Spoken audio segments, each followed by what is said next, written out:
3 days passed. The human fleet remained in position, silent and patient. On the council station, debates raged without end. Representatives argued in corridors. Consuls held secret meetings. Fear and wonder mixed together like oil and water. Admiral Tay spent the time aboard the Eternal Dawn, reviewing reports and speaking with his crew. He did not worry. Worry was useless. Whatever the council decided, humanity would face it with strength. On the third night, Commander Hana brought news. "The council has reached a decision," she said. "They want to meet with you again, this time in private. Just you and the senior consuls." Tay nodded. "When?" "Now." The private chamber was small compared to the Grand Assembly Hall. Only 8 beings were present. Admiral Tay stood on one side. Across from him sat Consul Vorn, Consul Thera, Consul Draven, and 4 other leaders whose species Tay did not recognize. Vorn spoke first. "Admiral Tay, we have discussed your arrival at great length. We have reviewed your demonstration. We have debated for 3 days without sleep." "And what have you decided?" Tay asked. Vorn leaned back in his chair. For the first time since their meeting, he looked tired, old.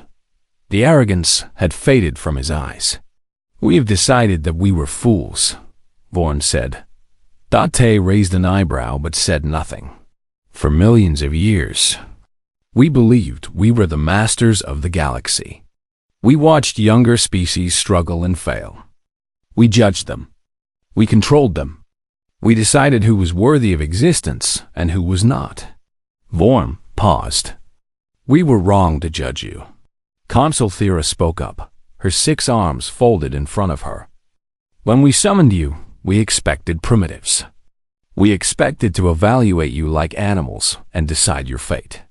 Instead, you showed us something we had forgotten." "What is that?" Tay asked. "That the universe is bigger than our understanding," Thera said. "That knowledge does not come only from age. That a young species can achieve what ancient ones cannot." Consul Draven nodded slowly. "Your dark matter technology changes everything. It proves that there are paths we never considered, possibilities we never imagined. You have done in 30 years what we could not do in 3 million. We are not proud of that," Tay said carefully. "We did not come here to shame you. We came here to stand with you." Vorn stood and walked toward the Admiral. He was taller than Tay by nearly a meter, but somehow he seemed smaller now, humbled. "That is what surprised us most," Vorn admitted. "You have weapons that could destroy our entire civilization. You could have demanded anything: surrender, tribute, submission. Instead, you asked for partnership." "Humanity has learned hard lessons," Tay replied. "We know what happens when the strong crush the weak. We know the cost of arrogance and cruelty. We did not come here to repeat those mistakes." "Then what do you want?" Vorn asked. "Truly, what does humanity seek from the Council?" Tay was silent for a moment. He thought of Earth. He thought of the billions of people waiting to know their fate. He thought of children who would grow up in a galaxy where humanity was no longer alone. "We want what every species wants," he said finally. "A voice, a place, a chance to contribute something meaningful to the universe. We want to share what we have learned and learn what others have discovered. We want peace. Not the peace of submission, but the peace of equals working together." The consuls exchanged glances. Something unspoken passed between them. Vorn extended his hand. It was a human gesture, one he had clearly studied.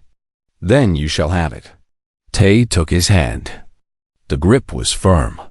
"The Council of the Stars officially recognizes humanity as a full member," Vorn declared. "Not as a junior species. Not as a primitive world under evaluation. As an equal partner with full rights and responsibilities." Thera stood as well. "Furthermore, we propose the creation of a new body. A joint council where human representatives will sit beside ours, where your voice will carry the same weight as any other species. You will share your dark matter technology with us? Draven asked hopefully. In time, Tay said. When trust has been built. When we know each other better. Technology is not a gift to be given freely. It must be earned through friendship. Vorn nodded. That is fair. We would have said the same. The meeting continued for several hours. Details were discussed. Treaties were outlined. The framework for a new galactic order began to take shape. But the important work was already done. The walls between humanity and the galaxy had fallen. When Tay returned to the Eternal Dawn, his crew was waiting. Commander Hana stood at the front, her eyes bright with unshed tears. We watched the broadcast, she said. The entire galaxy watched. We are members now. Full members. We are, Tay confirmed. Captain Wu stepped forward. Admiral, the crew wants to know. What happens now? Tay looked around the bridge. He saw young faces and old faces. He saw scientists and soldiers. He saw humanity at its best. Now we go home, he said. We tell our people what we have achieved. We celebrate. And then we begin the real work. Building bridges. Sharing knowledge. Creating a future where humans and aliens walk together as friends. The fleet turned toward Earth. 17 dark matter warships, visible now, their hulls gleaming in the starlight. On the council station, millions of beings watched them leave. Some felt fear. Some felt hope. All felt that something fundamental had changed. Engineer Nari joined Tay at the observation window. Together, they watched the stars stream past. Do you think they will accept us? She asked. Really accept us? Not just because they fear us, but because they respect us. In time, Tay said. Respect is earned through actions, not demonstrations. We showed them our strength. Now we must show them our heart. And if some of them never accept us? Tay smiled. Then we will be patient. Humanity has survived ice ages, plagues, and wars. We have crawled from caves to stars. We can wait a little longer for acceptance. The fleet entered hyperspace. Darkness wrapped around the ships like a blanket. In 12 days, they would be home. In 12 days, the people of Earth would know that their place among the stars was finally secure. Admiral. Tay closed his eyes and allowed himself a moment of peace. The journey was not over. It was only beginning. But for now, in this quiet moment between stars, it was enough. Humanity had arrived. And the galaxy would never be the same. Far behind them, on the council station, Consul Vorn stood in his window once more. The human ships were gone, but their memory remained. He had lived for thousands of years. He had seen countless species rise and fall. But he had never seen anything like the humans. They were young. They were reckless. They were sometimes cruel and often foolish. But they were also brave and kind and filled with a fire that even the oldest species had lost. Perhaps, Vorn thought, that was exactly what the galaxy needed. New fire. New hope. New blood. He turned away from the window and began preparing for the future. A future where humans walked among the stars as equals. It would be interesting, at the very least. The Grand Assembly Hall was the largest room in the galaxy. It could hold representatives from every world in the council. Thousands of beings sat in rising rows of seats, their shapes and colors as varied as the stars themselves. Some had wings. Some had tentacles. Some floated in special chambers filled with gases their bodies needed to survive. All of them stared at the holographic display in the center of the room. 17 black ships hung in the projection, silent and still. Consul Vorn stood at the central podium, trying to maintain his composure. Behind him, The other senior consuls sat in their ancient seats, their faces showing various degrees of shock and confusion. "This is madness," Consul Thera whispered. She was from the Veki, a species of small beings with 6 arms and bright orange skin. "How can primitives build such ships?" "They cannot," Consul Draven replied. He was Mallory like Vorn, but older and more cautious. "There must be an explanation. Perhaps they found ancient technology. Perhaps another species helped them." "No species in the Council has this technology," Vorn said quietly. "I have checked every database. Dark matter manipulation at this level is theoretical. It should not be possible. And yet, those ships exist," Thera said. The assembly hall buzzed with whispered conversations. Representatives who had never agreed on anything were united in their confusion. The humans were supposed to be primitive. They were supposed to arrive scared and humble. Instead, they had brought a fleet that made the Council's most advanced warships look like toys. The main doors opened. Admiral Tay walked in, followed by Commander Hannah and Captain Wu. They wore simple uniforms, black with silver trim. No medals, no decorations. Just the flag of Earth on their shoulders. Every eye in the room turned to watch them. Tay walked calmly to the center of the hall. He stood directly beneath the holographic display of his fleet and looked up at the assembled consuls. "Thank you for receiving us," he said. His voice was translated instantly into thousands of languages. Vorn stepped forward. "Admiral Tay, your arrival has surprised us.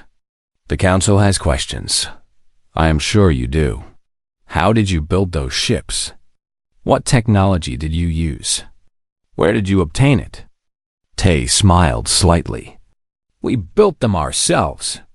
The technology came from our own scientists. We discovered that dark matter can be controlled under certain conditions. We spent 30 years perfecting the process." "Impossible," someone shouted from the assembly.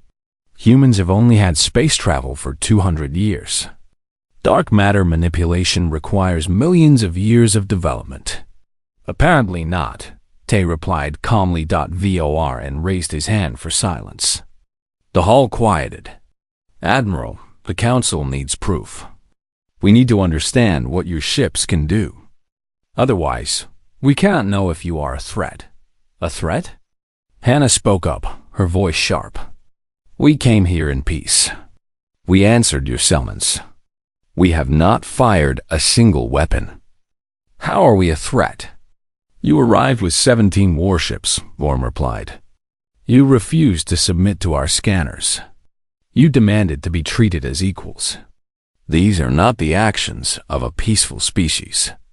Tay nodded slowly. "You want proof. You want to understand our capabilities. Very well. We will give you a demonstration." He touched a device on his wrist and spoke quietly. "Captain Wu, prepare the Eternal Dawn for demonstration protocol." On the flagship, Lieutenant Yuna activated the weapon systems. The dark matter core hummed with power. Every crew member held their breath. In the assembly hall, the holographic display shifted to show a large asteroid floating several thousand kilometers from the station. It was nearly a kilometer wide, a dead rock tumbling slowly through space. "Watch the asteroid," Tay said. The Eternal Dawn moved. On the display, it seemed to glide through space like a shadow. Then something impossible happened. The ship flew directly toward the asteroid. Instead of crashing, it passed through the solid rock as if the rock was made of air. The ship emerged on the other side, completely undamaged. The assembly hall erupted in shocked gasps. "Phase technology," Nari explained over the communication link. Her voice echoed through the hall. "Our ships can shift their molecular structure to pass through solid matter. Nothing can stop us. No wall, no shield, no defense." Before anyone could speak, the Eternal Dawn turned to face a small moon in the distance. It was an uninhabited rock, chosen specifically for this demonstration. Admiral? Wu asked over the link. Fire. Tay said. The eternal dawn released a beam of pure darkness. It was not light. It was the opposite of light. It was concentrated dark matter, compressed into a weapon that tore through the fabric of space itself. The beam struck the moon. For a moment, nothing happened. Then the moon simply collapsed. It did not explode. It did not break apart. It folded in on itself like paper being crumpled by an invisible hand. In seconds, a moon that had existed for billions of years was gone. Only a small point of twisted space remained where it had been. The assembly hall was silent. No one moved. No one spoke. 3,000 representatives from 3,000 worlds stared at the display with expressions of pure terror. Lorne's face had turned pale gray. His hands trembled slightly. You destroyed a moon. With one shot. We did not destroy it, Tay corrected. We collapsed it. The mass still exists. It has simply been compressed to a point smaller than an atom. Our weapons do not burn or break. They erase. This is. Consul Draven could not finish his sentence. This is humanity, Tay said. This is what we have become. You watched us for 200 years. You saw our wars and our pollution and our struggles. You thought you knew us. You were wrong. He stepped forward, his eyes meeting Vorn's directly. We are not here to threaten you. We are not here to conquer you. We could have attacked without warning. We could have demanded submission. Instead, we came openly. We answered your summons. We showed you what we can do because we believe in honesty. The hall remained silent. Thousands of beings were struggling to process what they had witnessed. The question now, Tay continued, is simple. What will the council do? Will you accept us as partners? Will you work with us to build a better galaxy? Or will you let fear guide you into a conflict that benefits no one? Vorn looked at the other consuls. Their faces showed shock, confusion, and something else. Respect. We need time, Vorn said finally. We need to discuss this among ourselves. Take all the time you need, Tay replied. Our fleet will wait. We have been waiting for 200 years. A few more days will not hurt. He turned and walked out of the hall, Hannah and Wu following behind him. The doors closed, leaving the assembly in stunned silence. For the first time in 3 million years, the Council of the Stars had nothing to say. The council station was larger than any structure humans had ever built. It stretched across thousands of kilometers, a city floating in the darkness of space. Lights glowed from millions of windows. Ships of every shape and size flew around it like insects around a hive. At its center stood the Grand Assembly Hall, where representatives from 3,000 worlds gathered to decide the fate of the galaxy. Consul Vorn stood at his window, watching the stars. He was tall and thin, with gray skin and eyes that glowed pale blue. His species, the Malari, had ruled the council for 2 million years. They considered themselves the oldest and wisest beings in the universe. They had seen young species come and go. Most died out within a few thousand years. The rest learned to bow. Humans, Vorn believed, would be no different. The humans have been summoned, his assistant said, entering the room. They should arrive within the hour. Good, Vorn replied. Prepare the evaluation chamber and make sure the translation devices are working. I want to understand every word these primitives say. Yes, Consul. Vorn turned back to the window. He had studied the reports on humanity. A violent species, aggressive, self-destructive. They had almost destroyed their own planet multiple times. They fought wars over land, resources, and beliefs that made no sense. In the Council's eyes, they were barely more than animals, but they had potential. That was the problem. Humanity had developed nuclear weapons in less than 200 years. They had reached their moon in less than 1 century after learning to fly. If left alone, they might become dangerous. That was why the council had summoned them. Not to welcome them, to evaluate them, to decide if they should be allowed to continue existing. Vorn smiled. It was not a kind smile. Far away, the human fleet hung in the darkness, invisible to every scanner. All ships in position, Wu reported. We are exactly 3,000 kilometers from the station. Admiral Tay studied the massive structure on his screen. Can they see us? Nari checked her readings. No, Admiral. Their scanners are passing right through us. To them, we do not exist. How many ships surround the station? Over 2,000. Most are small patrol vessels. But there are 53 warships. Large ones, armed with plasma cannons and gravity weapons. Tay nodded slowly. 53 warships. And they think we came in one small shuttle. They are in for a surprise, Hana said. The bridge was silent. Every crew member waited for the Admiral's order. They had trained for this moment. They had dreamed of it. And now it was here. Drop the dark matter shields, Tay said. Let them see us. Nari hesitated for just a second. Then she pressed the command on the council station. Every alarm went off at once. Vorn spun around as red lights flashed across his office. His assistant rushed in, his face pale with terror. Consul! Ships! Ships have appeared.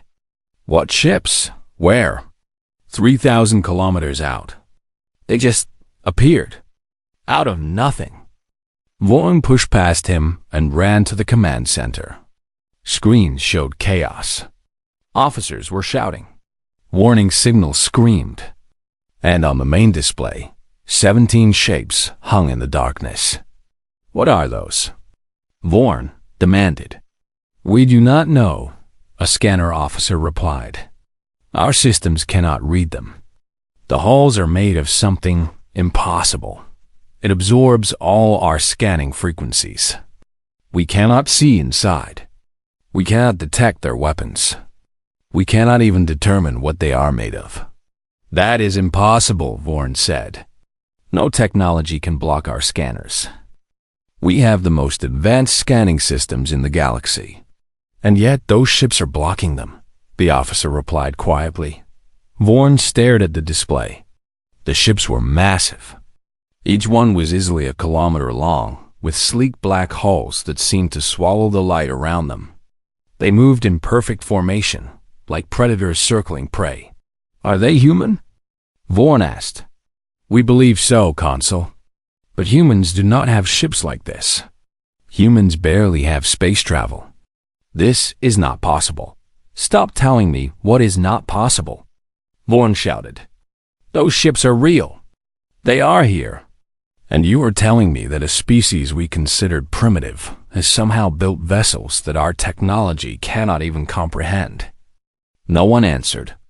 There was nothing to say. On the eternal dawn, Captain Wu watched the council station with calm eyes. They are panicking, he observed. Ships are scrambling. Weapons are charging. Hold position, Tay ordered. We do not move until I give the command. The communication screen flickered. A face appeared. It was Consul Vorn, his gray features tight with barely controlled anger. Human vessels, he said. Identify yourselves immediately. You were summoned to appear for evaluation. You were not authorized to bring a military fleet into council space. Admiral Tay stepped forward to face the screen. I am Admiral Tay of the Earth Defense Force. We received your summons. We have come. With warships? Vorn demanded. This is a threat. This is not a threat, Tay replied calmly. This is an introduction. You called us primitives. You called us children. You expected us to arrive in one small ship, begging for your approval. We decided to show you who we really are. Vaughn's eyes narrowed. Your ships are unusual. What are they made of? Something your scanners cannot understand. That is impossible. Our technology is millions of years more advanced than yours. Tay smiled. It was a confident smile, the smile of a man holding all the cards. And yet, here we are. 17 ships that your scanners cannot read, sitting 3,000 kilometers from your station. And you have no idea what we are capable of. Vaughn was silent for a long moment. Around him, his officers watched the screen with wide eyes. They had never seen the console lost for words. What do you want? Vaughn finally asked. We want what your summons offered, Tay replied. An evaluation. But not of us. Of you. We want to know if the Council is worthy of humanity's partnership. Partnership? Vaughn's voice cracked with disbelief. You are a young species from an insignificant planet. You do not offer partnership to the Council.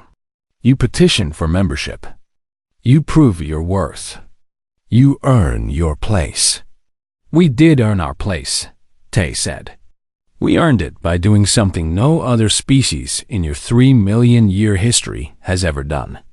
We tamed dark matter. We built ships that break your understanding of physics. We came here not to beg, but to stand as equals.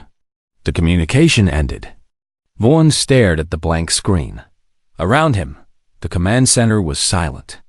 Every officer was frozen, trying to process what they had just witnessed. A primitive species had arrived with impossible technology. A young world had challenged the oldest power in the galaxy. And the Council had no idea how to respond. Council? Someone asked quietly. What do we do? Vaughn did not answer.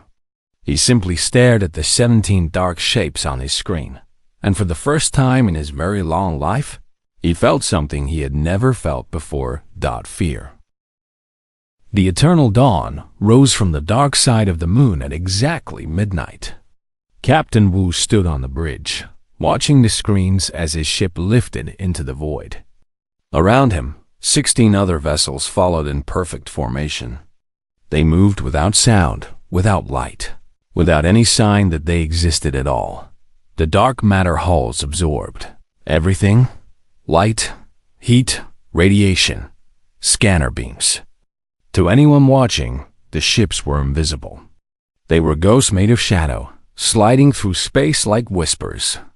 Engineer Nari stood at her station, her fingers moving across glowing controls.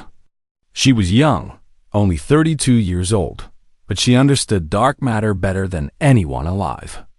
She had spent 10 years building the cores that powered these ships.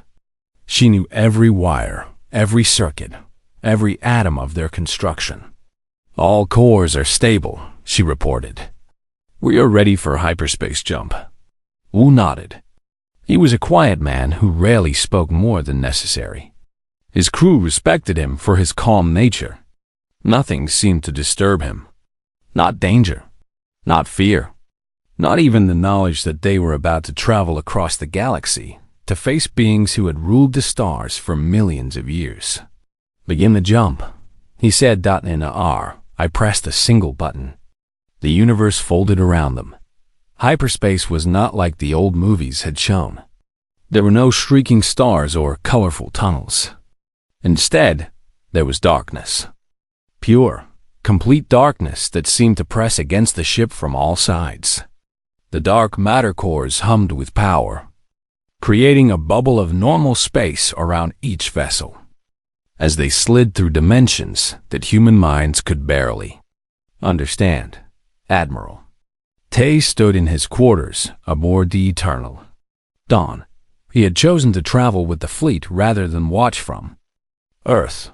If humanity was going to face the Council, he would face them in person. Commander Hannah entered his room without knocking. They had known each other too long for such formalities. The jump is stable, she said. We will arrive at the Council station in 12 days. 12 days, Tay repeated. 12 days to prepare for a moment that will change human history. Hannah sat down across from him. The crew is nervous. They know what we are about to do.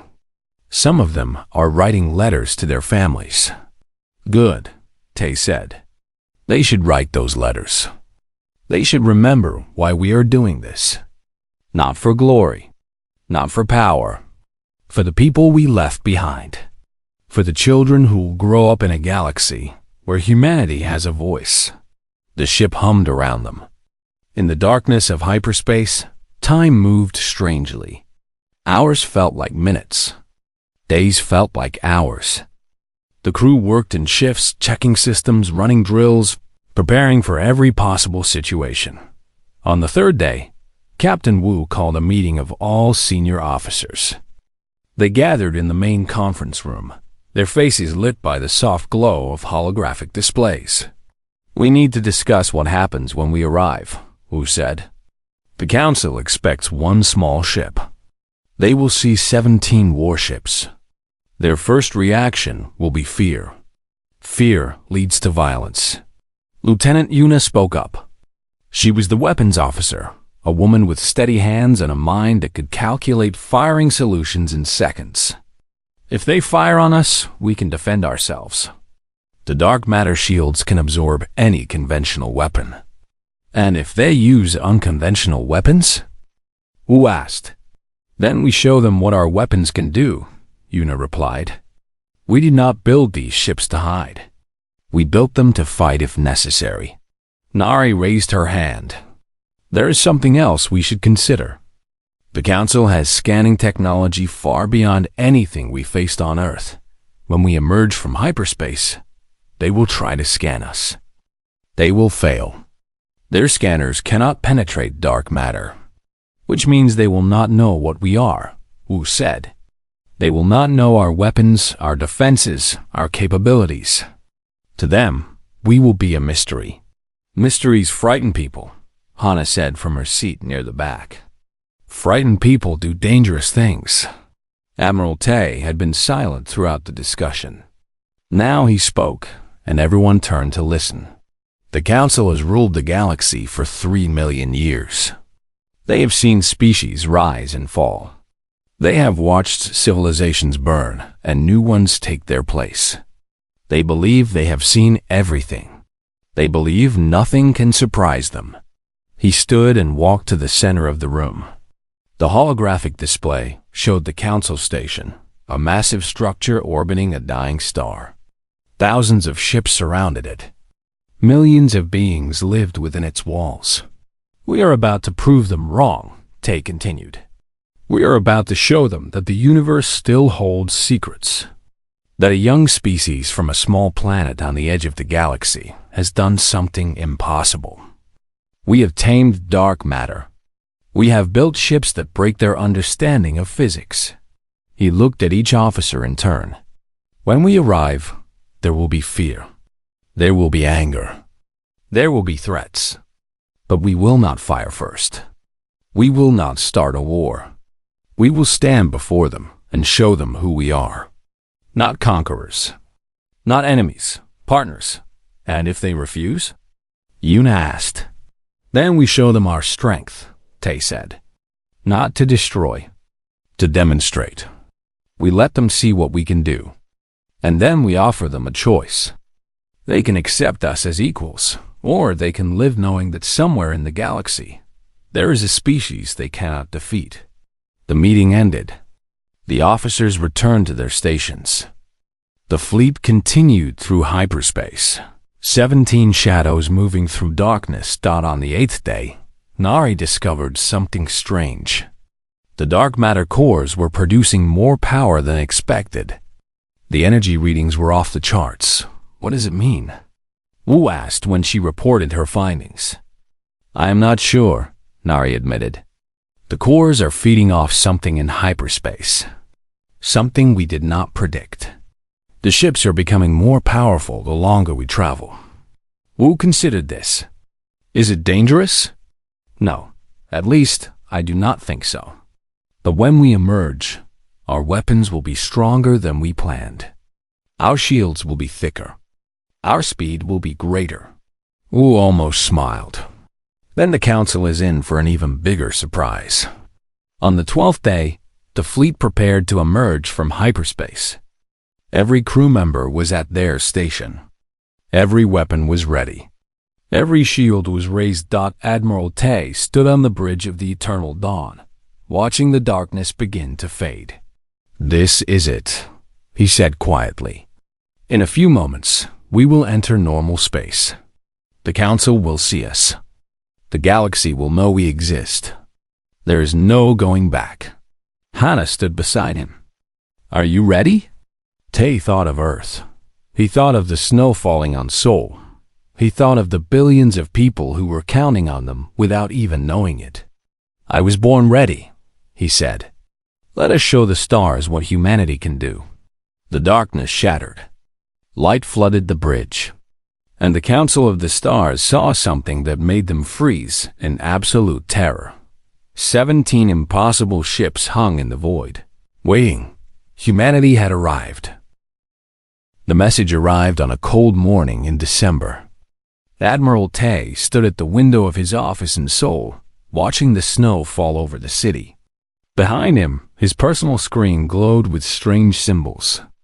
The translation software worked for 3 seconds before the words appeared in Korean. The Council of the Stars summons the species known as humans to appear before the Grand Assembly. You will present yourselves for evaluation. Failure to comply will result in consequences. Tay read the message twice. He did not smile. He did not frown. He simply turned and pressed a button on his desk. "Get me Commander Hannah," he said. 10 minutes later, Commander Hannah walked into his office. She was a small woman with sharp eyes and black hair tied back in a tight knot. She had served under Tay for 15 years. She knew him better than anyone. "You saw the message," Tay said. It was not a question. "I saw it," Hannah replied. She sat down without being asked. "They want to evaluate us, like animals in a zoo." Tay nodded slowly. "The Council has watched us for 200 years. They watched us discover fire. They watched us build cities. They watched us split the atom and reach our moon. And in all that time, they never spoke to us. Not once. Until now," Hannah said. "Until now."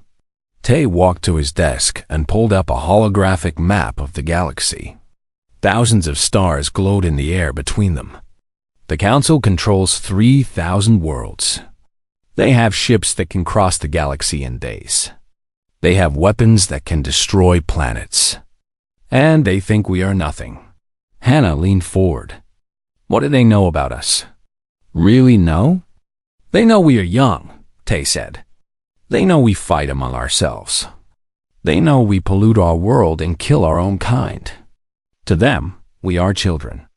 Dangerous children, perhaps, but still children. And the dark matter program?" Hannah asked quietly. Tay smiled for the first time. It was a cold smile, the kind that did not reach his eyes. "They know nothing about that. Nobody does. Not the Americans. Not the Chinese. Not the European Union. The dark matter program belongs to no nation. It belongs to humanity." The dark matter program had begun 30 years ago, in a secret facility beneath the mountains of Korea. Scientists from every country had worked together in absolute secrecy.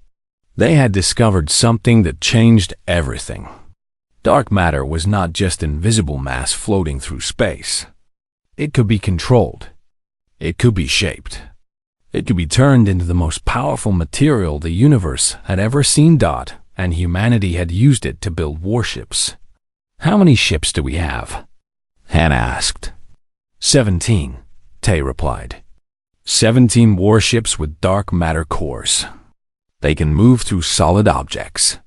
They cannot be detected by any known scanner. Their weapons can tear apart the fabric of space itself. Hannah was quiet for a moment. "And the Council has no idea." "The Council thinks we still fly chemical rockets," Tay said. "They think our most advanced weapons are nuclear bombs. They have been watching us, yes. But they have been watching the wrong things. Hannah stood and walked to the window. The snow was falling harder now. So what do? Do we go to their summons like good little children? We go, Tay said. But not as children. We go as equals. He pressed another button on his desk. A new face appeared on his screen. It was Captain Wu, a young man with a serious face and calm eyes. He commanded the flagship of the human fleet, a massive vessel called the Eternal Dawn. Captain Wu, Tay said, prepare the fleet. We leave in 48 hours. Wu did not look surprised. He had been waiting for this day for years. All 17 ships, Admiral? All 17. Full dark matter protocol. We travel in silence. We arrive in silence. And we show them exactly what humanity has become. Wu nodded once, and the screen went dark. Hannah turned back to face Tay. The council will not be happy. They expected us to come in one small ship, begging for their approval. I know, Tay said. They might see this as a threat. They might attack us. I know that too. And if they do? Tay walked to stand beside her at the window. The snow was beautiful, covering the city in white.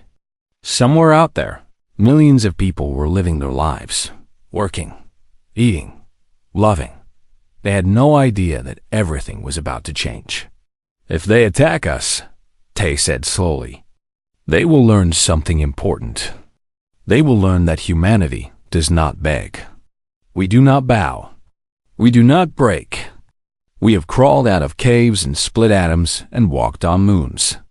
We have survived ice ages and plagues and wars. We have killed each other by the millions, and still we rise. Still we grow. Still we reach for the stars. He turned to face Hannah directly. The council thinks they are gods. They think they control the galaxy. But they have never met a species like us. They have never faced a people who refuse to die. Hannah met his eyes. And the dark matter ships? The dark matter ships are just tools, Tay said. The real weapon is humanity itself. Our anger, our hope, our endless hunger to survive. That is what will shock them. That is what will silence them. The snow continued to fall outside. In 2 days, the fleet would launch. In 2 weeks, humanity would stand before the Council of the Stars, and nothing would ever be the same again. Tay looked up at the sky, knowing that somewhere beyond the clouds, beyond the atmosphere, beyond the moon, the Council was waiting. They thought they were summoning a primitive species for judgment. They had no idea they were about to meet their equals. Tell the crew to rest tonight, Tay said quietly. Tomorrow, we begin preparing for the journey. And Hannah? Yes, Admiral? Make sure Engineer Nari has everything she needs. The dark matter cores must be perfect. There is no room for error. Hannah nodded and left the office. Tay remained at the window for a long time, watching the snowfall, thinking about the future. He was not afraid. He had never been afraid. Fear was for people who had something to lose. Humanity had already lost so much. Now it was time to gain something back. It was time to take their place among the stars.